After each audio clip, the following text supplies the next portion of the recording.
Assalamualaikum warahmatullahi wabarakatuh. Jumpa lagi dengan saya Walnek Esjas dan teman saya Mbak Vero. Apa kabar, Vero? Alhamdulillah baik, Bapak. Bapak gimana Pak kabarnya? Sehat, alhamdulillah. Acara ini, program ini kita beri nama Tisu, mencermati hot issue.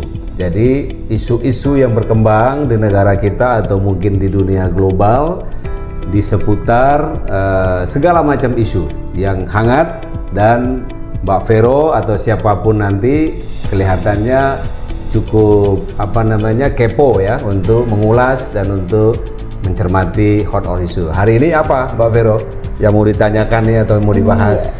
Ini yang saya mau pengen bahas sama Bapak ya Pak ya, yang baru-baru ini rame banget nih Pak.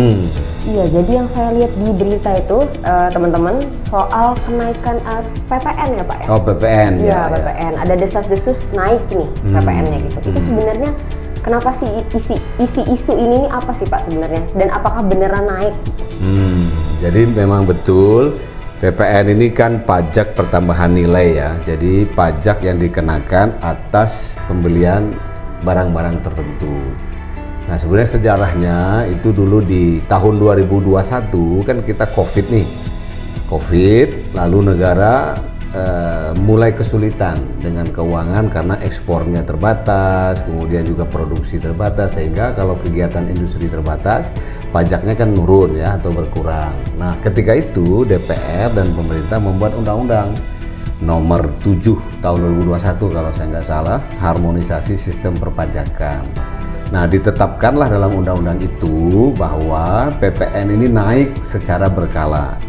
Tahun 2022 11%, tahun 2025 awal Januari itu 12%. Nah, undang-undangnya memang demikian. Nah, tapi persoalannya kan pada saat ingin diterapkan, situasi masyarakat, situasi ekonomi tidak sebaik atau tidak membaik seperti yang dibayangkan setelah COVID itu. Nah, inilah yang menimbulkan kontroversi, inilah yang menimbulkan polemik begitu Mbak Vero. Nah, sekarang kalau ditanya tadi jadi nggak, kelihatannya jadi tapi dimodifikasi. Tadinya kan akan dikenakan ke hampir seluruh aspek industri atau seluruh sektor. Tapi kalau kita tonton pidato Presiden Prabowo pada tahun 2024 akhir, tanggal 31 Desember kemarin, beliau mengatakan akhirnya hanya dikenakan untuk barang-barang super mewah. Jadi misalnya jet pribadi, kondominium, apalagi mobil ya, mobil mewah. Jadi barang-barang yang rumah mewah, jadi barang-barang yang super mewah saja. Sedangkan barang konsumsi masyarakat kelihatannya tidak jadi diterapkan gitu Pak Vero. Oh, berarti setelah amukan netizen ya Pak ya, jadinya dikenakan kepada benda-benda yang dimiliki oleh orang-orang berkelebihan saja gitu ya. Sangat-sangat mewah. Jadi properti yang harganya mungkin di atas 10 miliar, jet pribadi yang harganya ratus miliar, kemudian kapal pesiar. Nah, konon akan diterapkan hanya untuk itu. Ya mudah-mudahan aja demikian ya. Kita ingin melihat nanti realisasinya begitu. Semoga seperti itu ya Pak ya. Tapi sebenarnya Pak, kalau si PPN ini, kalau seandainya dia naik nih, saya pengen mendapatkan pendapat yang berimbang gitu ya. Kalau dari perspektif pemerintah sendiri, itu memang harus dinaikkan atau gimana sih Pak sebenarnya? Ya, pemerintah ini dalam mengelola negara kan harus butuh uang. Sumber dana pemerintah itu dua saja. Satu namanya pendapatan negara dari pajak. Satu lagi PNBP, pendapatan negara bukan pajak. Nah, tapi yang paling besar, kalau saya nggak salah komponennya 70-75% itu dari pajak.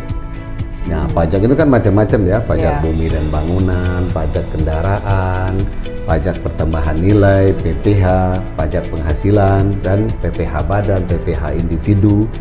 Jadi pemerintah memang butuh dana untuk bangun infrastruktur, untuk bangun sekolah, untuk menggaji pegawai dan lain-lain itu dari pajak salah satunya.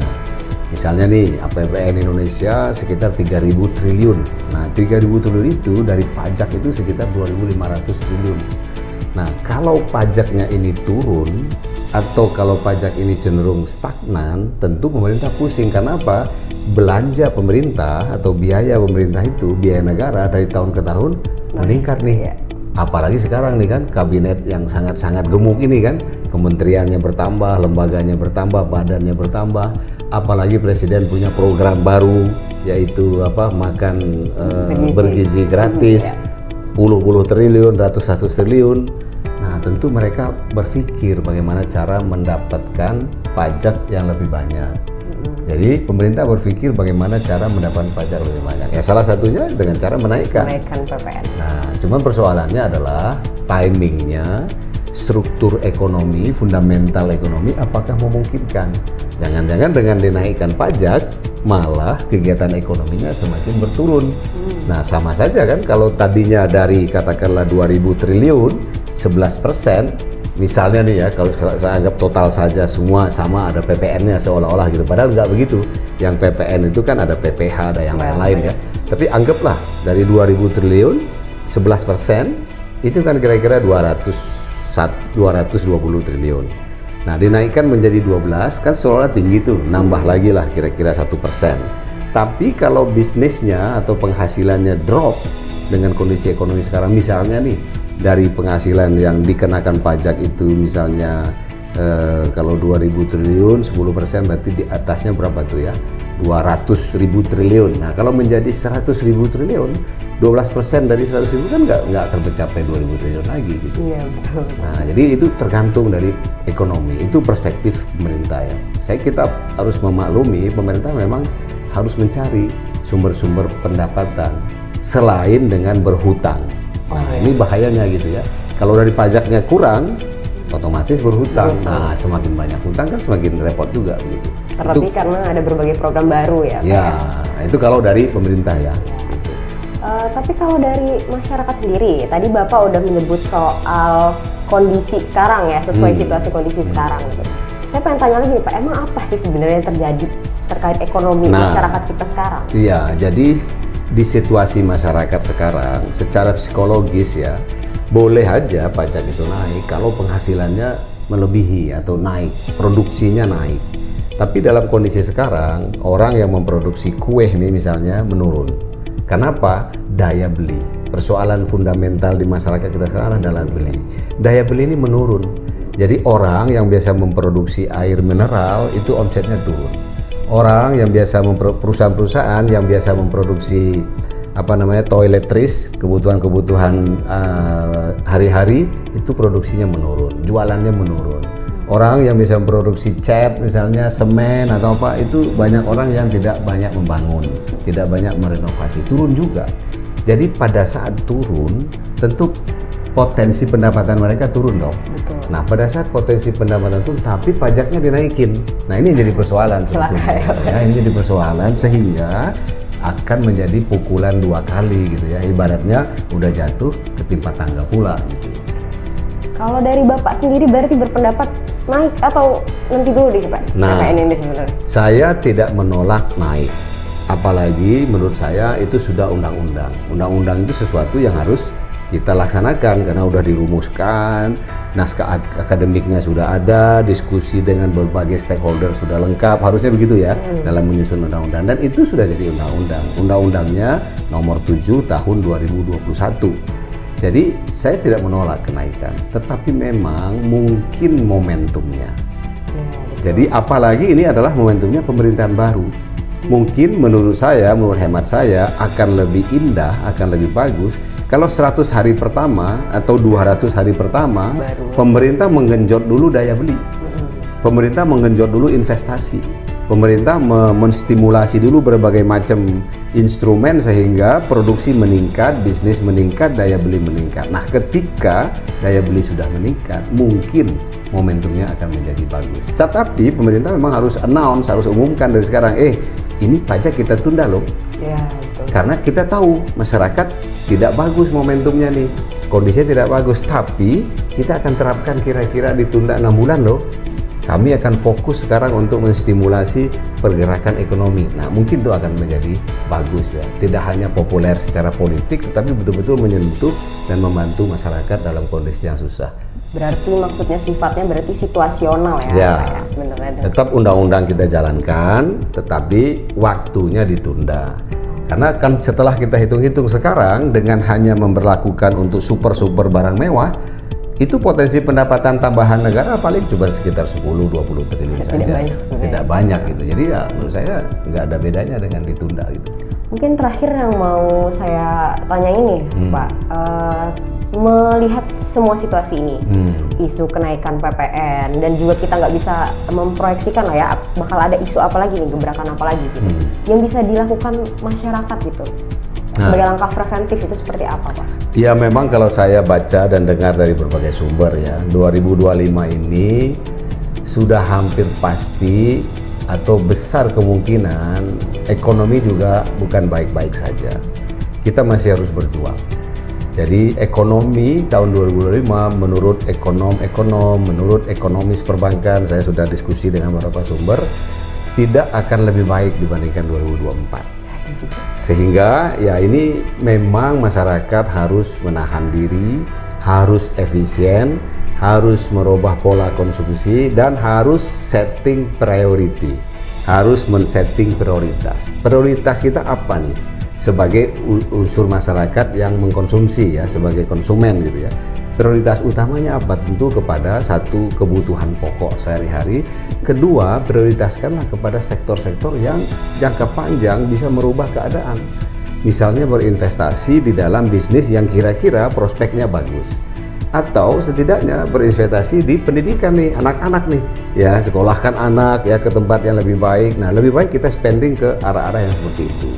Tetapi juga satu sisi saya menyarankan masyarakat kita juga jangan 100% selalu hanya melihat perspektif kita saja. Kita hanya selera kita saja ya, maunya konsumen ya, namanya konsumen kan, harga pengen yang murah, pajaknya pengen nol. Nah kalau itu yang terjadi, negara harus dalam posisi sudah kuat. Contohnya negara-negara maju. Kalau negara maju, semua manulanya, manusia lanjut usianya itu dibiayain oleh negara. Kesehatan semuanya bagus, pendidikan semuanya gratis. Bahkan dia bisa menggratiskan pendidikan warga negara lain di negara-negara berkembang. Cuma kan kita harus realistis. Negara kita masih terjebak di middle income trap itu, jebakan pendapatan menengah, belum menjadi negara maju. Nah sehingga ya kita juga jangan asal menolak. Kita juga jangan asal protes. Kita bisa memberikan masukan, hak kita adalah memberikan masukan, tetapi mari kita berikan trust juga kepada pemerintah, terutama pemerintah baru, untuk mencari segala macam cara untuk bagaimana membangkitkan ekonomi.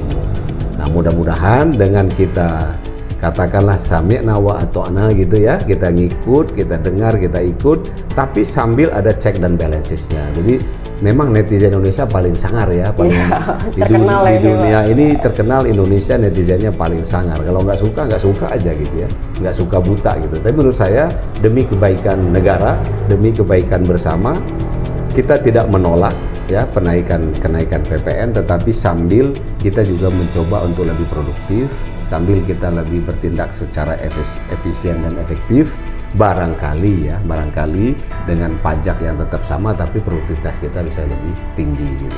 Dan bagi masyarakat konsumen, sambil kita ya irit-irit dulu lah, kencangkan ikat pinggang dulu lah, karena 2025 sekali lagi berdasarkan berbagai sumber tidak lebih baik keadaan ekonominya dibanding 2024. Ya kita banyak-banyak bersyukur, banyak-banyak mengingat Tuhan, mengingat Allah, mudah-mudahan kita bisa keluar dari situasi yang seperti ini. Ini Pak Vero? Saya setuju banget sih Pak, apalagi statement kalau ini semua tanggung jawab berdua ya, pemerintah dan masyarakat ya Pak. Mungkin itu aja Pak. Baik, sahabat medsos sekalian, inilah perbincangan ringan kami hari ini. Mudah-mudahan program Tisu ini memerhati isu-isu hot issue akan terus berlanjut. Yang bertanya bisa saja siapa saja. Nanti mungkin tamu saya ada Mbak Vero, ada Mbak Lala, ada Mas Rizky, Mas Aditya, dan yang lain-lain. Mereka secara bergiliran pada saat yang sama, pada saat kesempatannya ada, kami akan berdiskusi tentang hot issue. Mudah-mudahan kita bisa mengambil hikmah dari cerita ini. Terima kasih. Assalamualaikum warahmatullahi wabarakatuh.